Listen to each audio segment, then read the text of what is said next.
The floor beneath my boots was still warm from the blast that ended the war 3 hours ago. Smoke curled through the broken dome of the Zorvath throne hall, and somewhere above us, stars blinked through a hole punched clean through solid stone. I stood there with my rifle slung low, my uniform torn at the shoulder, and I could still hear my own heartbeat pounding louder than the alarms. My name is Ethan Cole. I am a soldier of Earth, and on that day, I was the last man standing from my command line, chosen to receive the surrender of an empire that once called us animals. The Zorvath Dominion had fought humanity for 6 brutal years. They called us short-lived pests, savages who bred like insects and died just as fast.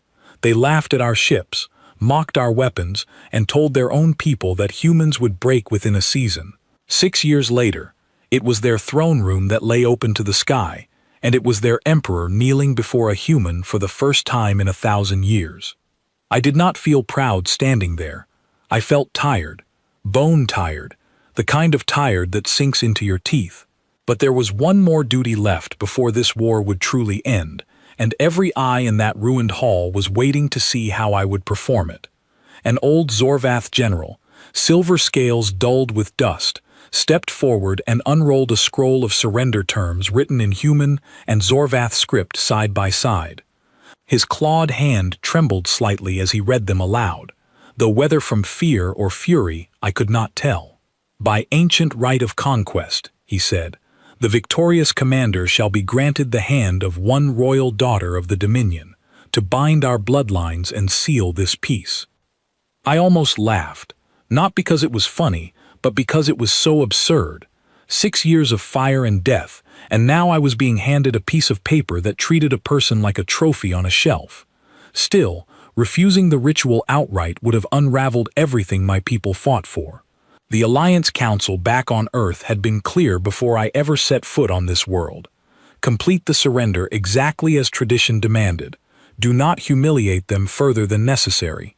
Do not give the watching galaxy any reason to say humans do not honor their word. So I looked up. 7 princesses stood in a line before the throne, each one dressed in ceremonial robes stitched with jewels that probably cost more than my entire hometown. They were beautiful in the way carved statues are beautiful, cold and polished and perfect. 6 of them stood with their chins raised, eyes calculating, already imagining which one of them would soon rule beside the human conqueror as a queen of legend. Then there was the 7th. She stood at the very end of the line, slightly apart from her sisters, as if someone had drawn an invisible wall around her. Her robe was plainer, her jewels fewer, and a long pale scar ran from her temple down the side of her jaw, cutting through pale blue skin like a crack in porcelain. Her eyes were not calculating. They were sharp, guarded, and burning with something I recognized immediately because I had felt it myself more than once in this war. Defiance. While her sisters watched me with practiced smiles, she watched me like I was a blade she expected to be cut by. The old general cleared his throat and gestured toward the line, clearly expecting me to choose one of the 6 polished, celebrated daughters. I could hear murmurs already forming among the Zorvath nobles, placing bets on which princess would be taken. I walked past the first princess. She smiled wider, certain it was her turn. I walked past the second, then the third. A ripple of confusion started to spread. I walked past the 4th, the 5th, the 6th, until only one remained, standing alone at the end of the line, refusing to lower her eyes even as every alien in that hall turned to stare at her with open disbelief. I stopped in front of her. "Her," I said. "I choose her." The silence that followed was heavier than any explosion I had heard in 6 years of war. Then the whispers began, sharp and cutting, spoken in Zorvath, but easy enough to read, from the shock on every face around me. Not her, the broken one, the one who could not compete in the trials, the one who dishonored their bloodline the day that scar was carved into her face. Even my own men, standing guard near the shattered doorway, exchanged uneasy glances. One of them, a broad-shouldered corporal named Marcus Bell, leaned toward me and muttered under his breath, "Commander, are you sure about this?" There were 6 others practically begging to be chosen. I did not answer him right away. My eyes were still on her. The princess in front of me did not smile with relief, and she did not soften with gratitude. If anything, her posture stiffened, as though she expected this moment to be the beginning of some new cruelty rather than an escape from one. "This is a trick," she said quietly, her voice steady despite the tension gripping the room. "You mock me in front of my own people." "I'm not mocking you," I said. "Then you are a fool," she said. "Every soldier in this hall knows my worth is nothing. My own family calls me the failure. Why would a conqueror choose failure as his prize?" I studied her for a long moment before answering, aware that every alien noble in that hall was hanging on my next words, waiting to see if the strange human commander would embarrass himself further. "Because I don't measure worth the way your people do," I said. "And because everyone else in this room already decided you don't matter. That tells me more about them than it does about you." Her jaw tightened. For the first time, something flickered behind her eyes that wasn't anger. It looked almost like disbelief, the kind that comes from hearing words you never expected another living being to say to you. The old general stepped forward, clearly hoping to salvage what remained of Zorvath dignity. "Commander Cole, perhaps you misunderstand our customs. The seventh princess carries no political value. Her bloodline claim was stripped years ago after her failure in the trial of ascension. Choosing her gains you nothing." "I didn't ask what she's worth to you," I said, keeping my voice level despite the tension coiling in my chest. "I asked for my prize under the terms of surrender. This is my choice, and by your own ancient law, it is final." The general's scales flushed a deep shade of violet, a color I had learned during the war meant humiliation among his kind. He glanced toward the emperor, still kneeling in chains near the ruined throne, but the emperor said nothing. There was nothing left to say. The terms were absolute, and I had followed them to the letter. I turned to the princess again. Up close, I could see the scar was old, years old, likely from some brutal trial designed to test the worth of royal children in ways that had nothing to do with kindness or intelligence. Her stance still held tension, ready to defend herself even now, even with her own empire defeated around her. "What's your name?" I asked. She hesitated, as if the question itself was unfamiliar in its simplicity.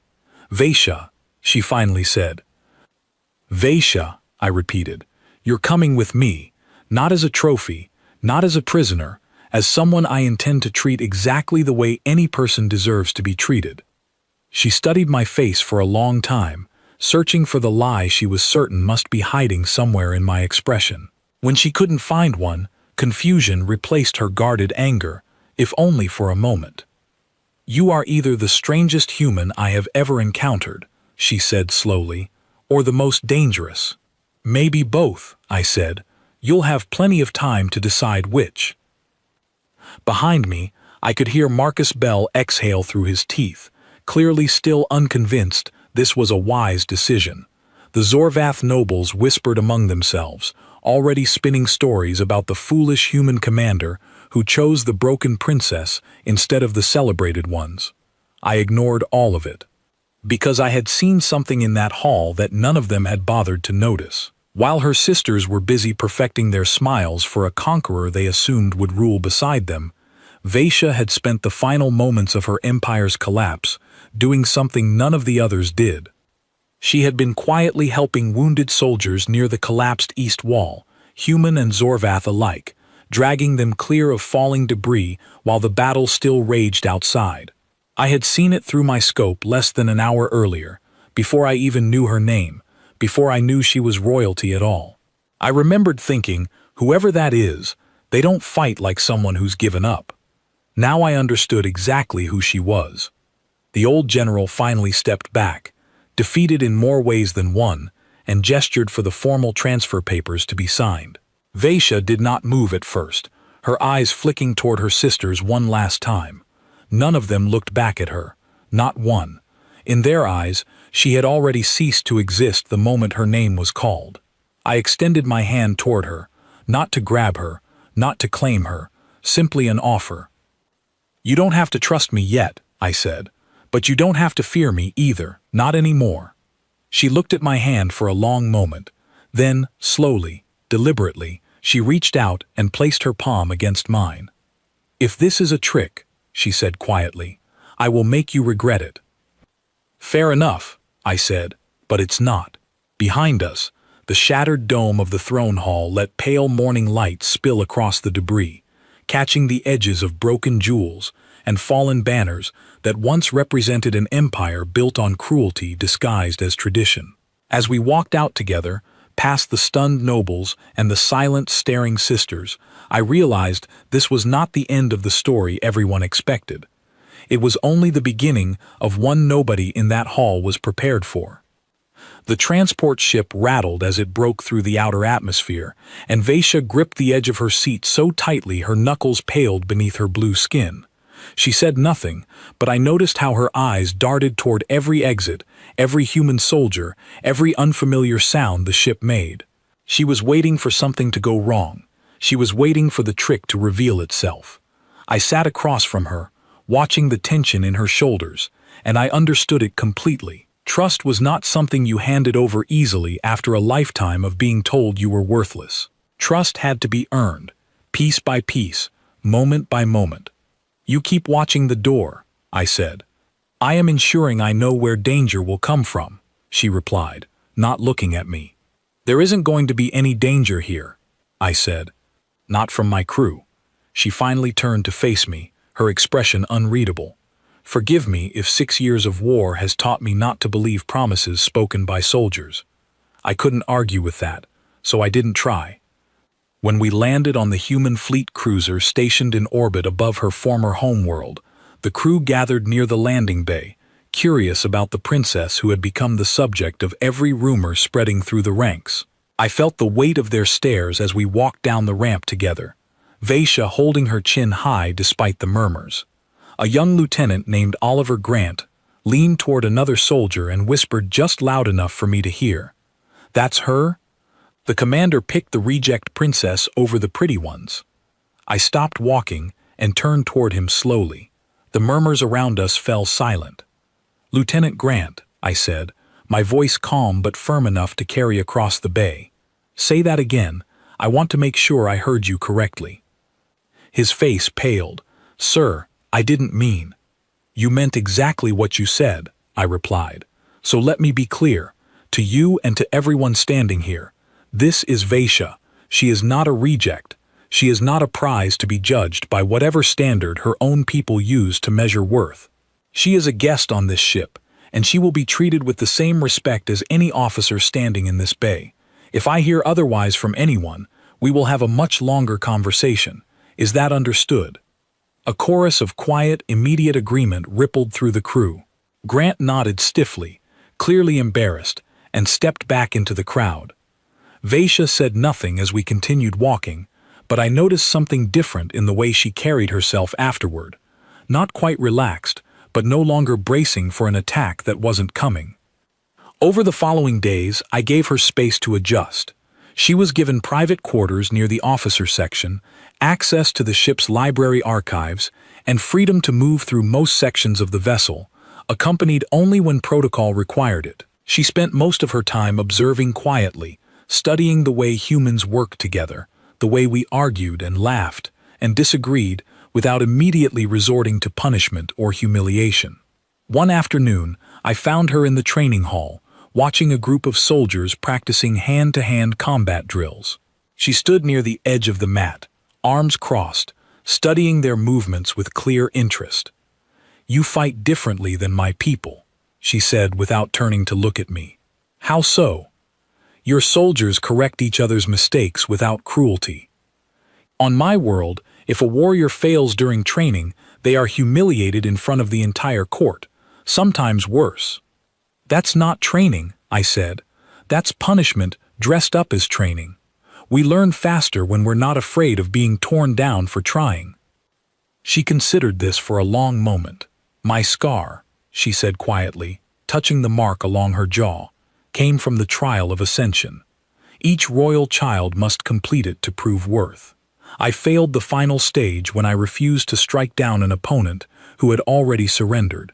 My father called it weakness. My sisters called it disgrace.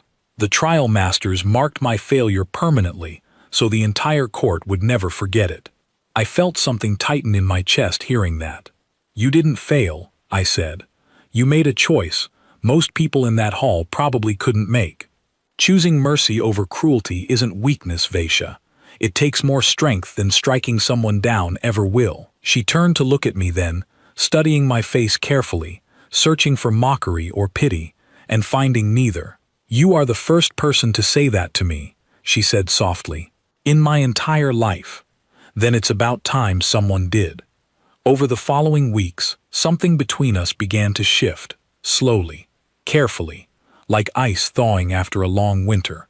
She began joining the crew for meals instead of eating alone in her quarters. She started asking questions about human history, human customs, human humor, and though she rarely laughed outright, I began noticing small smiles she quickly tried to hide whenever something genuinely amused her. She also began training, not because anyone forced her to, but because she wanted to understand human combat methods. Marcus Bell, despite his earlier hesitation, became one of her most dedicated training partners, teaching her hand-to-hand techniques, while she taught him about Zorvath history in return. Their friendship became one of the first genuine bridges between our two peoples aboard that ship. But not everyone was pleased with how quickly Vaishya was adapting. Word reached us through diplomatic channels that her home court, now under new leadership following the Emperor's fall, had begun spreading rumors across the Dominion territories. Rumors claiming the seventh princess had been taken as punishment, a symbol of humiliation meant to remind the Zorvath people of their defeat. Other rumors claimed she had willingly betrayed her own people to save herself, a traitor hiding behind human protection. I brought her the intercepted transmissions personally, unwilling to let her learn the truth from anyone else first. She read through the reports in silence, her expression hardening with each line. When she finished, she set the datapad down carefully, as if handling something fragile, despite the anger clearly building beneath her calm exterior. They cannot simply let me disappear quietly, she said. Even in defeat, they need someone to blame, someone to mock. It has always been easier for my family to destroy the weakest among them than to admit their own failures. You're not weak, I said, and you're not disappearing quietly either, not if I have anything to say about it. She looked up at me, something fierce and unreadable in her eyes. What do you intend to do? Nothing rash, I said, but I'm not going to let them rewrite what happened in that throne room. You helped wounded soldiers during the final battle, human and Zorvath alike. You showed mercy when it would have been easier to show cruelty. If your own people want to call that weakness, that says everything about them and nothing about you. For a long moment she said nothing. Then, quietly, she asked a question that caught me off guard. Why do you care so much what happens to me? I am not your prisoner. I am not your soldier. I am simply the prize you claimed under an old law neither of us truly believes in. I considered my answer carefully before speaking. Maybe at first it was about the law, I admitted, but it hasn't been about that for a while now. I care because you deserve better than what your own people gave you. I care because watching you slowly stop flinching every time someone raises their voice near you means something to me. And I care because somewhere along the way, this stopped being about surrender terms and started being about you. Vaishya stared at me, her lips parting slightly as though she wanted to respond, but couldn't quite find the words. Finally, she looked away, staring instead toward the wide viewport, showing the stars stretching endlessly beyond the ship. On my world, she said quietly, no one has ever spoken to me the way you do. I do not know what to do with such honesty. You don't have to do anything with it, I said. Just know it's real. She nodded slowly, though the tension in her shoulders told me this was still new territory for her, unfamiliar and uncertain. Trust built slowly did not disappear overnight, no matter how many kind words were spoken. Later that evening, an emergency alert pulled me away from our conversation, one that would soon reveal just how far her own people were willing to go to erase the embarrassment she represented. A small unmarked vessel had been detected on an intercept course toward our position, moving with a stealth signature designed specifically to avoid standard detection systems. It was not a diplomatic ship. It was an assassination attempt, and it was heading directly for Vaisha. The alarms tore through the cruiser at a pitch that sent every crew member scrambling toward their stations. I was already moving before the second alert finished sounding, my mind racing through every possible scenario as I made my way toward the command deck. "Report," I called out as I stepped through the doors, my voice cutting through the tense chatter filling the room. A tactical officer named Lucy Bennett looked up from her console, her expression tight with concentration. "Unmarked vessel, Commander, approaching on a stealth trajectory. It matches the signature profile of Zorvath covert operations craft, the kind used by the Royal Court's Shadow Division before the surrender." "Shadow Division," I repeated, "the ones responsible for eliminating internal threats to the throne." "That's the one, sir, and its current trajectory places it on a direct intercept course with this ship's aft sections, near the officer quarters. Near Vaisha's quarters. Lock down every access point leading to Sector 7, I ordered. I want a full security detail stationed outside her door immediately, and get me a channel to the vessel before it gets any closer." Bennett's fingers moved rapidly across her console, and within moments, a garbled transmission crackled through the command deck speakers. The voice on the other end spoke in clipped, precise Zorvath, translated instantly by the ship's system. "This vessel carries diplomatic clearance," the voice claimed. "We request permission to dock for a private meeting with the 7th Princess regarding matters of Dominion succession." "Denied," I said immediately. "No unmarked vessel gets clearance to dock on this ship without prior authorization through proper channels. Identify yourselves and your registered flight plan, or you will be treated as a hostile approach." There was a pause on the other end, longer than diplomatic hesitation should ever last. Then the transmission cut entirely. "They're accelerating," Bennett announced, alarm creeping into her voice. "Sir, they're not slowing down. They're attempting a forced approach. Divert power to defensive systems," I ordered. "And get me eyes on Sector 7 right now." I didn't wait for confirmation. I was already moving, sprinting through the corridors toward Vaisha's quarters, my heart pounding harder with every step. If that vessel was truly Shadow Division, their mission wouldn't be diplomacy.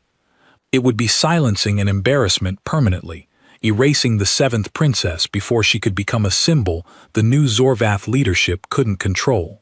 I arrived at her quarters just as Marcus Bell and 2 other soldiers took up defensive positions outside her door, weapons ready but lowered, waiting for my orders.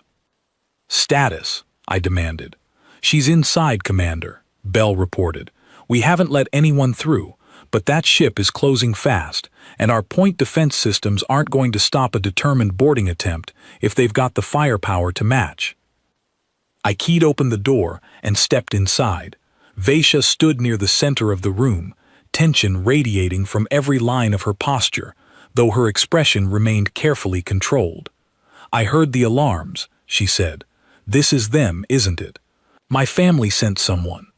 "We don't know that for certain yet," I said, though we both understood the likely truth of the situation. "Do not lie to me, Ethan," she said sharply, using my name for the first time since we'd met. "I know exactly how my people operate. If the new leadership believes I represent a lingering embarrassment to the Dominion's reputation, they will not hesitate to remove that embarrassment permanently. This would not be the first time royal blood was spilled quietly to protect a fragile new throne." Her words landed heavier than I expected, confirming fears I hadn't wanted to voice aloud. "Then we make sure they don't succeed," I said firmly. "Stay close to me. We're not staying in one location if that ship manages to breach our defenses." The ship shuddered suddenly, a deep groan echoing through the walls, as something impacted the outer hull near our position. Alarms shifted from standard alert to full emergency status, red emergency lighting bathing the corridor in urgent color. "They breached the outer hull," Bell shouted from outside the door. "Small boarding pod, Sector 7, Deck 4, security teams converging now." I grabbed Vaisha's arm gently but firmly, guiding her toward the corridor. "We move. Now." She didn't argue. Whatever fear she carried, She buried it beneath the same fierce determination I'd seen in that throne room days earlier. We moved quickly through the corridors, Bell and his team flanking us, weapons raised but steady, watching every intersection for signs of the intruders. The sound of distant impacts echoed through the ship's structure, security teams engaging the boarding party somewhere near the breach point. Reports crackled through comm channels, chaotic and urgent. 3 hostiles down, one voice reported. 2 more moving through maintenance corridors, heading toward central sections. They're not trying to take the whole ship, I muttered, more to myself than anyone else. This is a targeted strike. They know exactly where they're going. We rounded a corner just as 2 figures emerged from a side passage ahead of us, dressed in dark tactical gear bearing no visible insignia, weapons already raised. Bell reacted instantly, pulling Vaisha and me back behind cover as shots rang out, impacting the metal walls with sharp cracking sounds. "Cole, we've got hostiles at our position," Bell called into his comm, returning fire with controlled precision. I pulled my own sidearm, positioning myself between Vaisha and the exposed corridor. "Stay behind me," I told her. "I am not helpless," she snapped, though there was no anger directed at me, only frustration at the situation itself. "Give me a weapon. I know how to defend myself." There wasn't time to argue the point. I passed her a sidearm from my belt, and she took it with steady hands, her training with Bell over the past weeks clearly not wasted. The exchange of fire lasted only moments before Bell managed to disable one of the attackers, forcing the other to retreat down the corridor they'd emerged from. But the danger wasn't over. Somewhere deeper in the ship, more shadow operatives were still moving, still hunting. "This way," I said, guiding our group toward the secondary command center, a more defensible position with reinforced walls and direct access to the ship's core systems. As we moved, Vaisha's expression shifted from fear to something colder, more focused. "They will not stop," she said quietly. "Even if we survive this attack, the new leadership will send others. As long as I exist, as a symbol of what they consider their empire's shameful defeat, I will remain a target." "Then we change what you represent," I said, an idea forming even as adrenaline pounded through my veins. "If they're trying to silence an embarrassment, we make sure the entire galaxy knows exactly what you actually represent. Mercy, strength, everything their new leadership clearly lacks." She looked at me, startled by the intensity in my voice. "You would risk further conflict for that." "I'd risk a lot more than that," I said. "Now keep moving." We reached the secondary command center just as another alert flashed across the nearest console. The boarding pod that had breached our hull was preparing an emergency detonation sequence, likely intending to destroy any evidence of their failed mission and eliminate witnesses in the process. "They're rigging the pod to explode," Bennett's voice crackled through the comm system, having relocated to monitor the situation remotely. "Commander, if that detonation reaches the main power conduits, we're looking at catastrophic damage to this entire section. Time until detonation? 90 seconds, maybe less." I turned to Bell. "Get everyone clear of Sector 7 immediately. Full evacuation, no exceptions." Bell nodded and began relaying orders through his comm, while I turned back to Vaisha, whose expression had shifted again, this time toward something calculating. "I can disable the detonation sequence," she said suddenly. "The Shadow Division uses coded triggers based on royal authentication signatures. As a princess of the bloodline, even one stripped of formal titles, my access codes may still override their programming." "That's too dangerous," I said immediately. If it doesn't work, we evacuate as planned and lose this section of the ship," she said firmly. "But if it does work, we prevent unnecessary destruction and gain valuable information about how deeply the Shadow Division infiltrated systems even after the surrender. Trust me, Ethan, let me do this." Every instinct told me to refuse, to prioritize her safety over any tactical advantage. But looking into her eyes, I saw something I recognized instantly. The same fierce determination that made her choose mercy over cruelty during her trial of ascension. The same strength that made her drag wounded soldiers to safety during the final battle without a single thought for her own risk. 60 seconds, Bennett's voice announced urgently. Do it, I said, but I'm staying right here with you. She moved quickly toward the boarding pod's location, myself and Belle close behind, weapons ready in case additional hostiles remained nearby. When we reached the breach point, the small enemy vessel sat lodged awkwardly against the torn hull section, sparks flying from damaged systems where our security teams had already engaged the remaining boarders.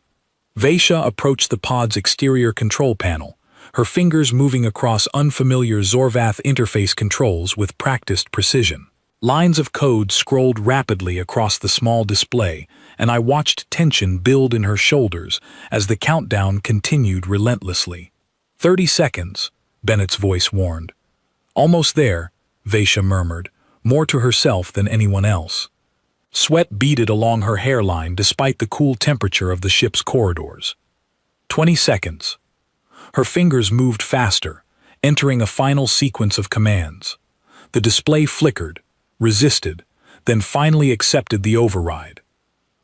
10 seconds. The countdown timer on the small screen froze at the 6-second mark, then began reversing entirely, deactivating the detonation sequence completely. The tension in the corridor shattered as relieved breaths escaped from everyone present. It's done, Vaisha said, stepping back from the panel, her hands trembling slightly now that the immediate danger had passed. The detonation has been neutralized. Belle let out a low whistle of relief. Remind me never to underestimate royal blood again. Vaisha allowed herself a small, exhausted smile, the first genuine smile I'd seen from her since we'd met. Royal blood alone would not have saved us, she said. It required someone willing to trust that blood might still be worth something. I looked at her, understanding the deeper meaning behind her words immediately. It was always worth something, I said. Your family just never bothered to notice. Security teams quickly secured the remaining boarding pod, extracting valuable data that would later reveal exactly how deep the new Zorvath leadership's involvement in the assassination attempt truly ran. But for now, standing amid the wreckage of a plot meant to erase her existence entirely, Vaisha remained standing, unbroken, more determined than ever to prove exactly why she deserved to be remembered as more than her own people's shameful failure. The fight to protect her life had only just begun, but for the first time since I'd chosen her in that ruined throne room, I saw something new reflected in her eyes. Hope. The data recovered from the destroyed boarding pod told a story far more dangerous than a simple assassination attempt. Bennett spent the following hours decrypting the Shadow Division's files, and what she found sent ripples of concern through the entire command structure of our fleet. I stood beside her console as the final pieces of the puzzle assembled themselves on the main display, Vaisha standing quietly on my other side, her expression darkening with every new revelation. It's not just about eliminating an embarrassment, Bennett explained, pulling up encrypted communication logs. These orders came directly from the new ruling council, formed after the Emperor's fall. They're not worried about Vaisha embarrassing them through association with humans. Then what are they worried about? I asked. Bennett pulled up a final file, an old genetic record buried deep within the Dominion's royal archives, one that had clearly been suppressed for years. They're worried about this. The screen displayed a detailed genetic analysis, dense with Zorvath scientific terminology that our translation systems struggled to fully render. But one section stood out clearly enough for anyone to understand its significance. Vaisha, Bennett said carefully, according to this record, you carry a genetic marker present in less than 1% of Zorvath royal bloodlines throughout recorded history, a marker linked directly to what your people call the ascendant lineage.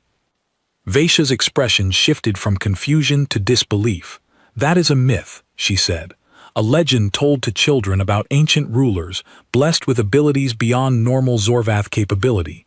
It has not been verified in centuries. It might be more than legend, Bennett said. This record indicates your biological signature matches historical descriptions of the ascendant lineage almost perfectly. Enhanced neural processing, accelerated healing capability, and according to these older texts, a natural resistance to certain forms of psychic manipulation used by Dominion nobility to control lesser bloodlines. I watched Vaishya's face carefully as this information settled over her, watched the pieces of her own history rearranging themselves into a picture she never expected. "That would explain the trial of ascension," she said slowly. "The trial masters always insisted my scar should have killed me. The wound was meant to be fatal, meant to eliminate weak candidates who could not survive its severity. I should not have survived that trial at all. But you did," I said, "because your body healed in ways theirs couldn't explain." "They called it luck," she said, her voice hollow with realization. "They called it an accident, a mistake in the trial's design. Never once did they consider it might be something else entirely." "Your family didn't call you a failure because you actually failed," I said, understanding now with sudden clarity. "They called you a failure because acknowledging the truth would have meant admitting the seventh princess, the one they mocked and dismissed, might actually be the strongest among them." Vaishya's hands curled into fists at her sides, anger finally breaking through her carefully maintained composure. "They knew," she said. "They must have known, or at least suspected. That is why they buried this record so deeply. That is why they marked me as damaged, rather than risk the court discovering the truth." "And now that we've uncovered it," Bennett added, "the new ruling council likely fears exactly this outcome. If word spreads that the seventh princess carries the ascendant lineage, her claim to leadership would supersede their own authority entirely, according to ancient Dominion succession law." The weight of this revelation settled over the room. Vaishya was no longer simply a symbol of mercy and strength, in contrast to her people's cruelty. She was, according to their own ancient laws, a legitimate claimant to leadership over an empire that had spent her entire life telling her she was worthless. "This is why they tried to kill me," she said quietly. "Not merely to erase an embarrassment, but to eliminate a threat to their stolen authority before anyone else discovered the truth." I placed a steadying hand on her shoulder. "Then we make sure the truth reaches exactly the people who need to hear it." She looked at me, uncertainty flickering across her features. "Ethan, if this becomes public knowledge, it will not simply embarrass the new council. It will destabilize the entire Dominion government during an already fragile transition period. There could be conflict, division, perhaps even civil unrest among factions loyal to different claims of succession." "Would that be worse than what's happening now?" I asked gently. "A council willing to commit assassination just to protect a lie? Vaishya, you have a choice here that most people never get. You can walk away from this entirely, live quietly under human protection, and let them keep their stolen throne. Or you can claim what's rightfully yours and give your people leadership that actually deserves the title." She was quiet for a long moment, staring at the genetic record still displayed on the screen before her, the proof of a truth her own family had buried to protect their fragile authority. "If I claim this," she said slowly, "I do not do it for power. I do not even do it entirely for myself. I do it because a leadership built on cruelty and secrecy does not deserve to continue simply because it fears the truth." "That's exactly the kind of leader your people need," I said. Word of the failed assassination attempt and the genetic revelation could not remain contained for long, especially once official inquiries began regarding the destroyed Shadow Division vessel. Diplomatic channels between Human Command and the Dominion's new ruling council grew tense within days, each side carefully maneuvering around accusations neither wanted to state outright. Eventually, an emergency diplomatic summit was called, meant to address what officially remained classified as an unauthorized attack on human territory, though everyone present understood the deeper implications lurking beneath the surface. Vaishya insisted on attending, despite obvious risks to her safety. I argued against it initially, worried about placing her directly within reach of the very people who had already attempted to eliminate her once. "If I hide now," she told me firmly, "I confirm everything they've always said about me, that I am weak, that I cannot face challenges directly. I have spent my entire life allowing others to decide my worth for me, Ethan. That ends today." I couldn't argue with her determination. so instead, I stood beside her as we entered the summit chamber together, flanked by a full security detail prepared for any possibility. The new ruling council, led by a stern-faced Zorvath elder named Counselor Draxus, greeted us with carefully practiced diplomatic courtesy that barely concealed the tension simmering beneath the surface. "Commander Cole," Draxus began, his voice measured and cold, "we understand there was an unfortunate incident involving an unauthorized vessel near your fleet's position. The Dominion offers its sincerest apologies for any confusion this may have caused." "Confusion," I repeated flatly. "Counselor, your unmarked vessel attempted to assassinate Princess Vaisha aboard my ship. There's no confusion about intent, only about how deeply your council believed they could bury this before we uncovered the truth." Draxus's expression tightened, though he maintained his composure. "Commander, surely you understand the delicate nature of succession politics during a transitional period. Certain individuals may attempt unauthorized actions without official council sanction."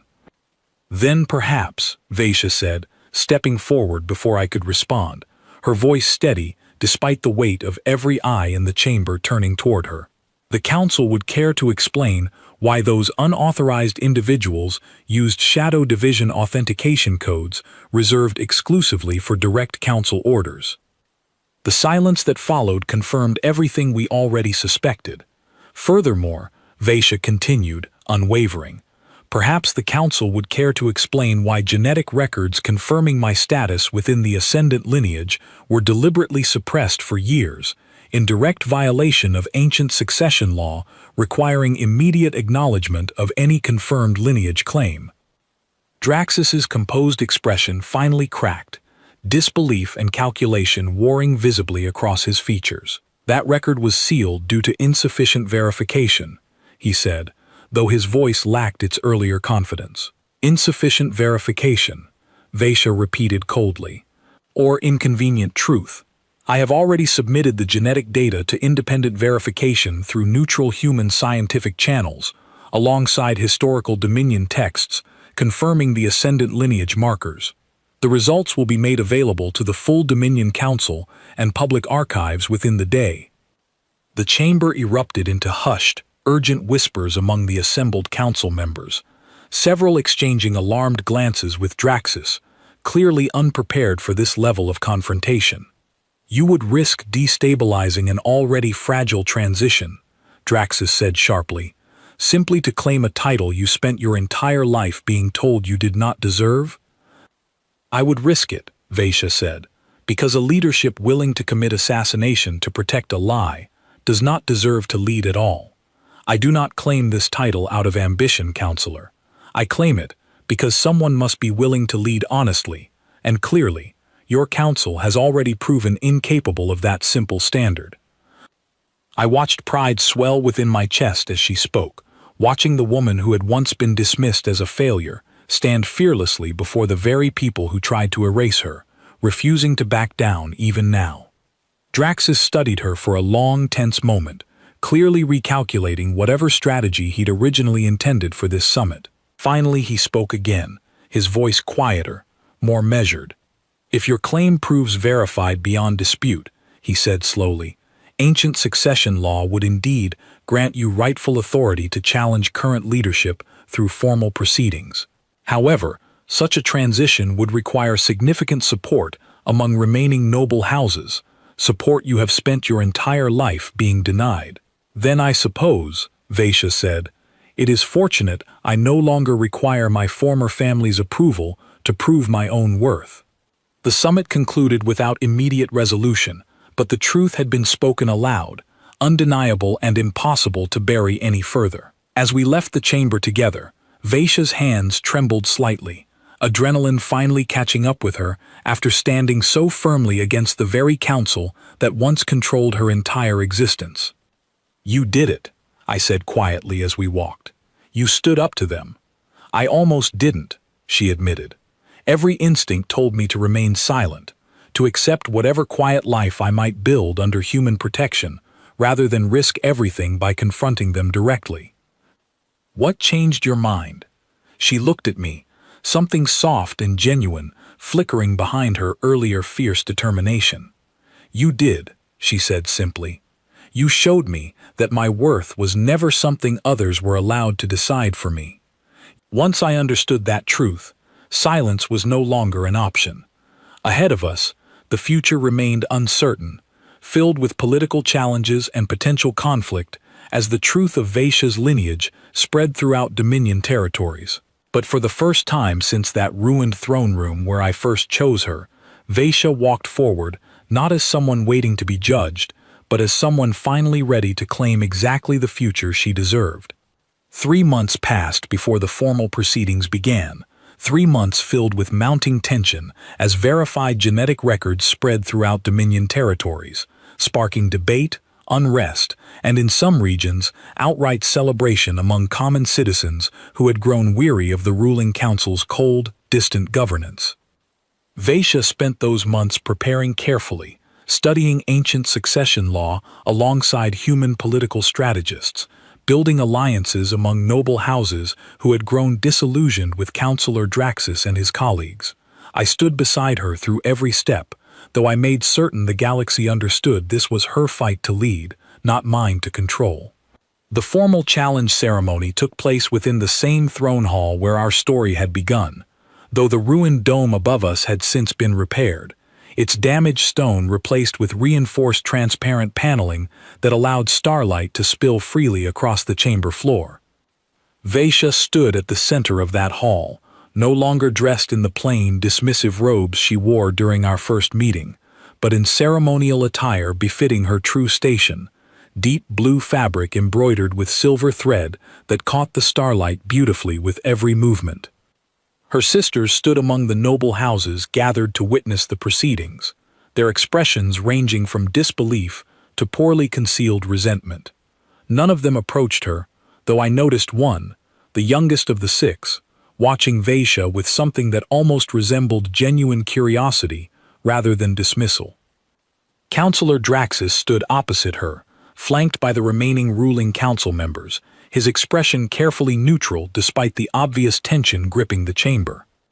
"Princess Vaishya," the ceremony's presiding elder announced, her voice carrying clearly across the silent hall, "you have submitted formal challenge to current council leadership under ancient succession law, citing confirmed status within the ascendant lineage.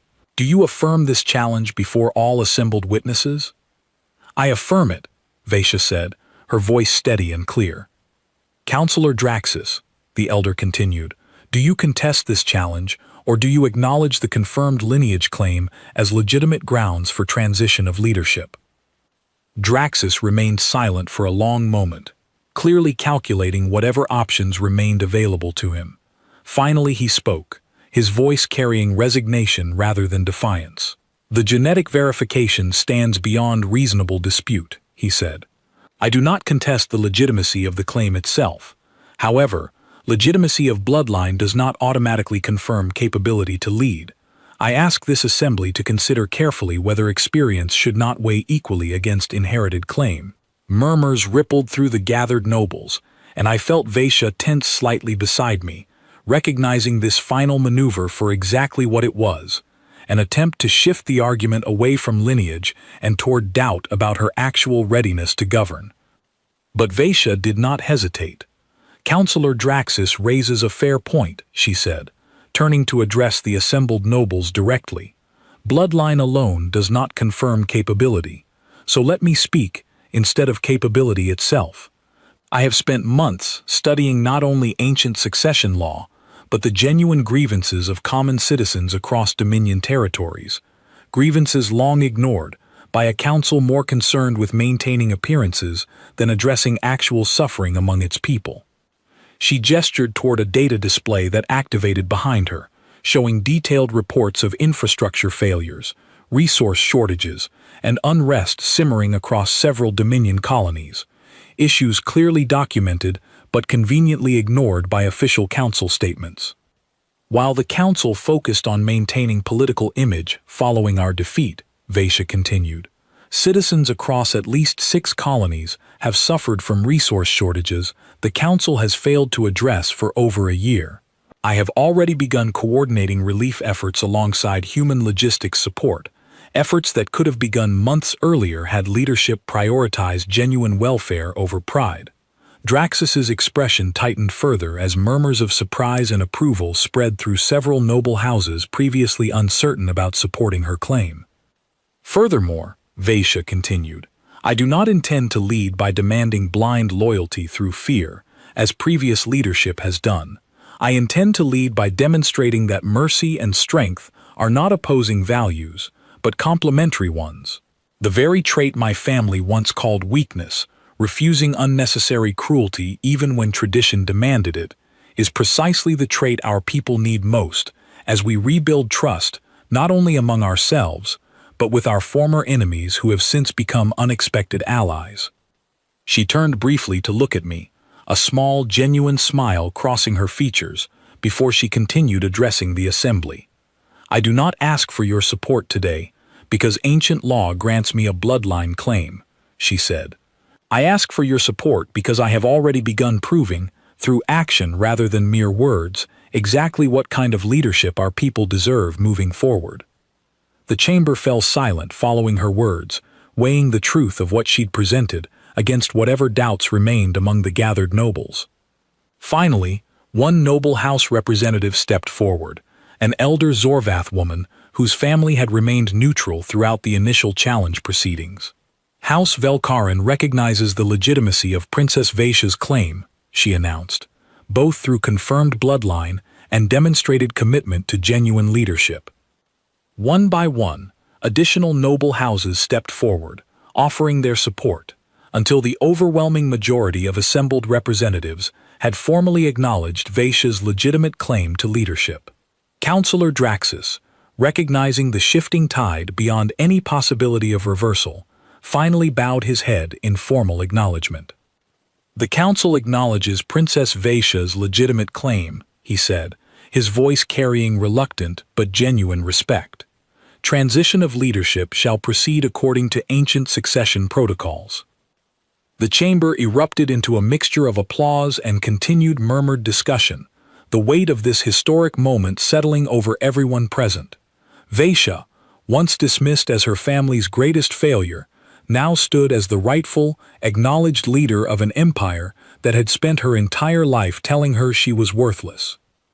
Later that evening, after the formal proceedings concluded, and the noble houses dispersed to begin whatever political maneuvering would inevitably follow such a significant transition, I found Vaishya standing alone near the repaired dome of the throne hall, staring quietly up at the stars visible through the transparent paneling above. You did it, I said, walking up beside her. We did it, she corrected gently. None of this would have been possible if you hadn't chosen me that day, Ethan. If you had chosen any of my sisters instead, following the same expectations everyone else held. I didn't choose you because I expected any of this to happen, I admitted. I chose you because I saw someone worth knowing, someone worth protecting, long before I understood everything else you would become. She turned to face me fully, starlight reflecting softly across her features. And now that I have become Dominion leadership, she said, what happens to us, Ethan? I understand the political complexities this creates.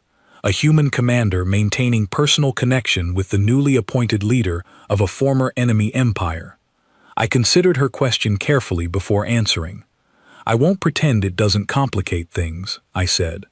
But I didn't choose you for political convenience, Vaishya, and I'm not about to abandon that choice now, simply because circumstances have changed. If anything, I think our connection proves something valuable to both our peoples. That respect and understanding can grow even between those who once considered each other enemies. She smiled then, a genuine smile filled with warmth rather than the guarded caution she once carried constantly. My people have a saying, she said softly. Even the smallest star, once dismissed as insignificant among countless others, can still light an entire sky if given the chance to shine. Sounds like they were talking about you all along, I said, whether they realized it or not. Perhaps they were, she said, or perhaps they simply needed someone willing to look past what everyone else assumed and see the truth for themselves. Word of Vaishya's rise to leadership spread quickly throughout the galaxy, becoming a defining moment not only for Dominion politics, but for how humanity itself was perceived by watching civilizations who had once doubted our capacity for anything beyond brute strength and stubborn resilience.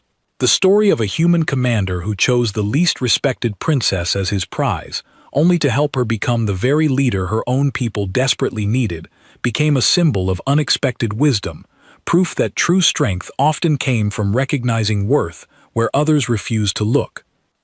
Under Vaishya's leadership, the Dominion began rebuilding not through fear or forced tradition, but through genuine cooperation, addressing long-ignored grievances among its citizens while establishing unprecedented diplomatic relationships with the very human forces who once fought against them. Marcus Bell became an official liaison between human and Dominion military forces, his friendship with Vaishya evolving into a symbol of the broader alliance forming between our peoples. Even Lieutenant Oliver Grant, once dismissive of Vaishya's worth, eventually became one of her most vocal supporters within human command circles, having witnessed firsthand exactly how wrong his initial judgment had been. As for myself, I remained by Vaishya's side, not as her prize, not as some symbol of surrender terms fulfilled, but as someone who genuinely believed in the future she was building. Our connection, forged in the chaos of war and tested through assassination attempts and political upheaval, grew stronger with each passing month, becoming something neither of us had expected when I first stepped past 6 polished princesses to choose the one everyone else had already decided didn't matter. Standing together beneath the repaired dome of that same throne hall months later, watching starlight spill freely across a chamber that once bore witness to humanity's victory and the beginning of an unlikely bond between former enemies, I understood something clearly that I hadn't fully grasped that first day. I hadn't simply chosen a prize that day. I had chosen someone whose true worth the entire galaxy had overlooked, someone capable of reshaping not only her own people's future, but the broader understanding between two civilizations who had once viewed each other as nothing more than enemies, destined for endless conflict. Vaishya once told me that even the smallest star could light an entire sky if given the chance to shine. Standing beside her now, watching her lead with the same mercy and strength that once cost her everything among her own people, I realized she hadn't simply been given that chance. She had earned it, one difficult choice at a time, proving to an entire galaxy that true worth was never something others were allowed to decide for you. It was something you had to claim for yourself.